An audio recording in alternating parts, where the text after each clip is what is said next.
Gusto ng Pransya na gawin ang mga bagay sa sarili nitong paraan.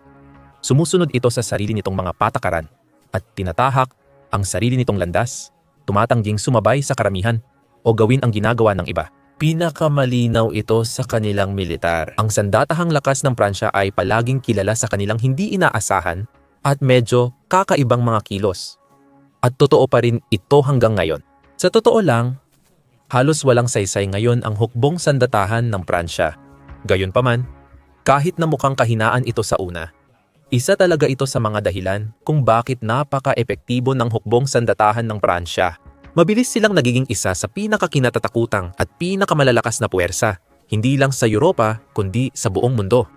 Sa katunayan, ang pagiging hindi mahulaan ng Pransya at ang tahasang pagtanggi nitong sumunod sa mga pamantayan at alituntunin ng marami sa mga kaalyado nito sa NATO ang dahilan kung bakit ito ay isang napaka-interesante at natatanging miyembro ng alyansa. At tatalakayin natin ang ilan sa mga kakaibang aspeto ng sandatahang lakas ng Pransya sa video na ito. Simula sa marahil pinakakakaiba sa lahat. Ang French Foreign Legion o tinatawag ding Legion ay isa sa ilang elite na unit militar sa mundo na binubuo ng mga tao mula sa iba't ibang nasyonalidad, mula sa iba't ibang panig ng mundo. Para maging mas eksakto, ayon sa mga pinakahuling estadistika, tinatayang may humigit kumulang 140 bansa ang kinakatawan sa Legion sa kasalukuyan, kasama ang mga pinakamahusay na sundalo mula Europa, Africa, Asia, at iba pang panig ng mundo na sabay lumalaban para sa watawat ng Pransya. Habang may ilang bansa rin na may mga unit na tumatanggap ng mga hindi katutubo at hindi mamamayan, ang Pranses na dayuhang Lehiyon ay natatangi at kakaiba. Ito ang pinaka-aktibo at pinakakilalang halimbawa ng ganitong uri ng unit at kabilang din sa pinakamabisang unit militar sa mundo na may mahabang kasaysayan ng matagumpay na mga operasyon sa mga lugar tulad ng Chad, Ivory Coast, Mali, Afghanistan at iba pa. At dahil sa mga nakaraang tagumpay at elitistang reputasyon nito, ang dayuhang Lehiyon kadalasang isa, kung hindi man ang una sa mga unit ng Pransya na dumarating sa mga conflict zone at nagpapaputok sa mga unahan ng labanan. Ito ang perpektong opsyon para sa Paris na ipadala sa mga sitwasyong maaaring ituring na medyo magulo o mahirap. Mula sa politika, mahalagang bahagi siya ng makinaryang militar ng Pransya. Ilang bansa lang sa mundo ang may sarili nilang elite corps ng world-class na operatiba, handa, nais, at kayang isakripisyo ang kanilang buhay para sa isang bansang hindi nila sinilangan. Ipinapakita ng Legion ang kagustuhan ng Pransya na humanap sa labas ng bansa ng lakas at suporta militar. Ito rin ay lubos na naiiba sa karamihan ng doktrina militar ng bansa na pangunahing umiikot sa lokal na pag-unlad at produksyon at sariling galing.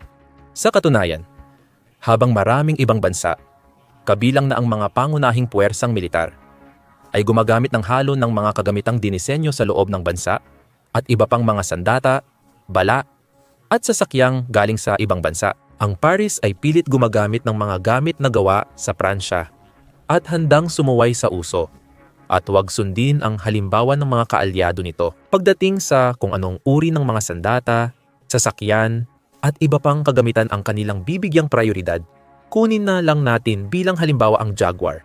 Ang Engine Blindé de Reconnaissance et de Combat Jaguar ay isang 6-gulong armored fighting vehicle na dinisenyo at dinevelop ng 3 kumpanyang Pranses, Krauss Maffei Wegmann and Nexter Defense Systems France, Arquis, na dating Renault Trucks Defense at Thales, ay dinevelop ng mahigit 1 dekada bago nagsimula gamitin noong 2022, kabuuang 300 units nito.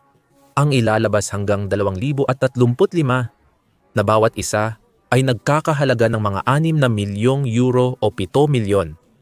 At kabilang sila sa kategorya ng medium armored reconnaissance vehicles na hindi masyadong binibigyang pansin ng maraming ibang bansa.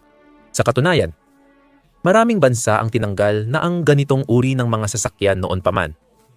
Ngunit ang Pransya, na laging naiiba, ay patuloy na ginagawa itong isa sa kanilang mga pangunahing prioridad at balak nilang gamitin ang mga sasakyan tulad ng Jaguar para sa reconnaissance at screening missions sa mga darating na taon. Ang reconnaissance missions ay Pagpapadala ng sasakyan sa unahan ng unit para magmasid ng lokasyon, hanapin ang posisyon o kagamitan ng kalaban, at mag-ulat ng impormasyon sa command. Ang screening missions naman ay kinabibilangan ng mga espesyal na kagamitan tulad ng Jaguar na ipinapadala sa unahan o sa gilid ng mas malalaking pormasyon. Layunin nito ang magbigay ng babala, proteksyon o panggulo para abalahin ang kalaban habang ang mga kakampi ay kumukuha ng mas estratehikong posisyon para lipulin sila. Para magawa ang ganitong misyon, kailangang mabilis, malakas at matibay ang mga Jaguar. Sa kabutihang palad, ganoon din ang ginawa ng Pransya. May 500 horsepower na militarisadong Volvo D11 na 6-silindrong turbo diesel engine. Kaya ng bawat Jaguar umabot ng 56 mph o 70 kpm. Mas mabilis sila kaysa sa mga tangke at iba pang nakabaluting sasakyan. May operational range na hanggang 500 milya o 800 kilometro na mga 200 milya na mas mahaba kaysa sa karaniwang tangke. Isa sa mga pangunahing dahilan kung bakit sila mabilis at kayang maglakbay ng malalayong distansya ay dahil may mga gulong sila, hindi mga truck. Naglalagay ito sa kanila sa kaunting disbentahe pagdating sa pagbiyahe sa labas ng kalsada. Alam ito ng mga commander ng Pransya, kaya malamang na hindi nila gagamitin ang mga Jaguar sa labas ng kalsada maliban kung talagang kailangan. Ang bawat Jaguar ay kumpleto rin sa 40 CTC o 40 mmK telescope armament system na dinisenyo para magpaputok ng 40 mm telescope ammunition kasama ang 4 na Acheron MP na mga misil, mga French-made na fire and forget anti-tank guided missiles na may abot na mahigit 3 milya o 5 kilometro. Bukod sa pangunahing armamento nito, ang Jaguar ay kumpleto rin sa T-3 Hornet S remote-controlled weapon station at isang 6.2 mm na machine gun. May Galix self-protection system ito na kayang magpakawala ng 14 na 80 mm smoke grenades para mapanatiling ligtas ang sasakyan sa delikadong lugar. Ang mataas na survivability ng Jaguar ay dahil sa NATO Standardization Agreement. 4,500 level 4 armor nito at pwedeng dagdagan ng modular armor kits para sa karagdagang proteksyon. Dahil dito, ang sasakyan ay hindi man tangke. Hindi rin ito tulad ng karaniwang infantry fighting vehicle o troop carrier. Ang Jaguar ay kapansin-pansing makapangyarihan at mahusay ang proteksyon. Ngunit napakaliksi rin nito. Patunay ito sa tuloy-tuloy na pagtutok ng Pransya sa paggawa at paggamit ng mga sasakyang may gulong na mabilis makapasok at makalabas sa mga lugar. Habang nakakagawa ng malaking pinsala sa kanilang mga kalaban, nakita na natin ang mga benepisyo ng ganitong paraan sa maraming pagkakataon noon. Noong Gulf War, halimbawa, nagpadala ang Pransya ng 12,000 at 500 tauhan nito sa pamamagitan ng Division Daguet na kumilos sa kaliwang bahagi ng 18 Airborne Corps ng Amerika. Malinaw ang layunin nito. Nasakop nila ang Al Salman Air Base, mga 70 milya o 100 at 50 kilometro sa loob ng Iraq. Nagsimula ang opensiba alas 7 ng umaga noong Pebrero 24, 1971 at nasakop ang airbase kinabukasan.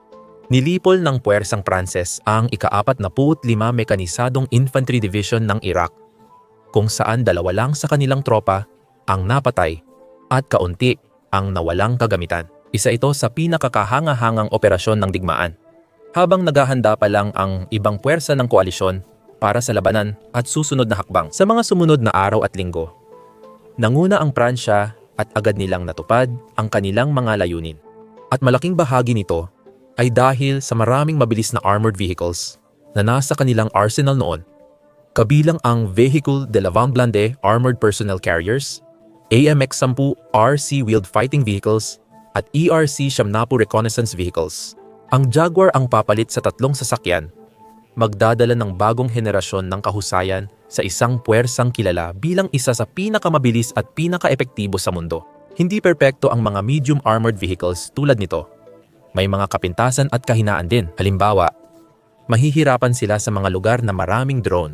Tiyak na mainit na usapin ngayon ang mga drone sa militar. Dahil sa matinding pagdepende ng Russia sa mga drone at sunod-sunod na pagpapakawala ng misil sa Ukraine. Gayunpaman, habang ang mga unmanned aerial vehicle ay inaasahang magiging mas malaki at mas mahalagang bahagi ng digmaan sa mga susunod na taon. Hindi dapat magkamali ang mga bansa na masyadong mag-focus lang sa mga drone at makalimutan ang iba pang uri ng labanan. Totoo ito sa Pransya, ang ikalawang pinakaaktibong puwersang militar sa NATO matapos ang Estados Unidos, at may maraming operasyong militar sa Afrika.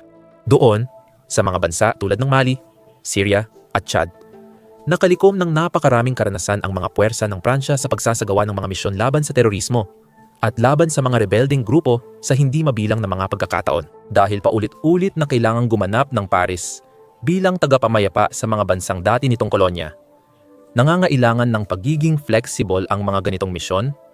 Kadalasan ay may kasamang pabago-bagong kalagayan sa labanan at mga frontline na malayo sa pagiging matatag. Sa mga ganitong uri ng kapaligiran, kadalasan ang bilis ang nagiging dahilan ng tagumpay o pagkatalo, at habang maraming puwersa ang nahihirapang makasabay at maunahan ang kanilang kalaban, ang pagtutok ng Pransya sa isang mabilis at maliksing puwersa sa lupa ang nagsisiguro na palagi silang isang hakbang sa unahan. Halimbawa, noong Operasyon Serval sa Mali, inatasan ang mga puwersa ng Pransya na paalisin ang mga militante ng Islam na naglunsad ng rebelyon laban sa gobyerno at nagmamarcha papunta sa gitna ng Mali mula sa hilagang rehiyon ng bansa. Muli, sa tulong ng mabilis na mga sasakyang pangrekon tulad ng AMX-10 RC at ERC, natakpan ng hukbong Pranses ang libu-libong milya ng lupa sa mas maikling oras na maaaring inabot ng mas matagal para sa ibang mga puwersang panlupa, at posibleng napigilan pa ang tuluyang pagbagsak ng pamahalaan ng Mali sa proseso. Dahil sa hilig ng Pransya sa paggamit ng mga armored vehicle na mas mabilis kaysa karaniwan, maaaring isipin ng iba na mas maganda rin ang mobility ng mga tangke ng Pransya kumpara sa mga tangke ng ibang bansa. Pero hindi iyon ang kaso. Muli, nagpakita ang Pransya ng kakaibang diskarte sa paggawa ng ilan sa pinakamalaki at pinakamabigat na battle tank sa mundo, ang Leclerc, na dinevelop noong 1980 at 80s at ipinasok sa serbisyo noong 1990. Dalawa, bilang kapalit ng AMX-30 ay sumasalamin sa mga katangi-tanging bagay na nagpapaspecial sa hukbong Pranses. Mabuti man o masama, humigit kumulang 60 daan sa mga tangking ito ang ginawa mula 1970 hanggang 2008, at halos kalahati nito ay ipinadala sa United Arab Emirates. Iniwan ang Pransya na may humigit kumulang 400 at 6 na unit sa kabuuan. Ayon sa pinakabagong datos, kung saan 200 at 22 ang operational at 184 ang nananatili sa imbakan. Bawat isa ay may sukat na mahigit 32 talampakan, 10.87 metro ang haba, halos 12 talampakan, 3.6 na metro ang lapad, at mahigit 8 talampakan, 2.53 metro ang taas. May sapat na espasyo sa loob para sa 3 tauhan, komandante, taga-baril, at driver. Nagkakaiba ang bigat depende sa variant. Pero ang pinakamabigat na Leclerc ay tumitimbang ng humigit kumulang 63 tonelada. Napakamahal ng mga tangke na ito. Aabot sa 77 milyong euro o $9 milyong bawat isa. At noong una silang ginawa noong panahon ng Cold War, sa maraming paraan ay makabago talaga sila. Una sa lahat, halos gawa ng Pransya ang mga ito.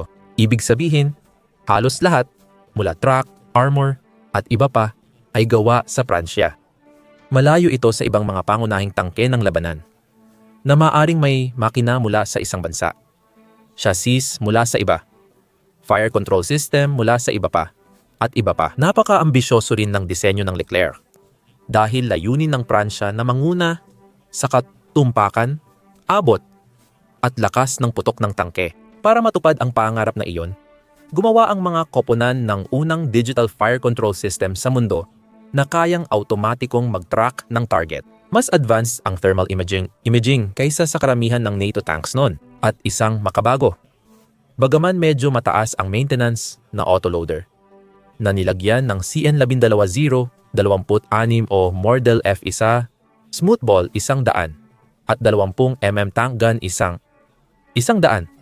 27 mm coaxial. M2, heavy barrel machine gun at isang 7.6, 2 machine gun. Kayang magpakita ng lakas ng Leclerc.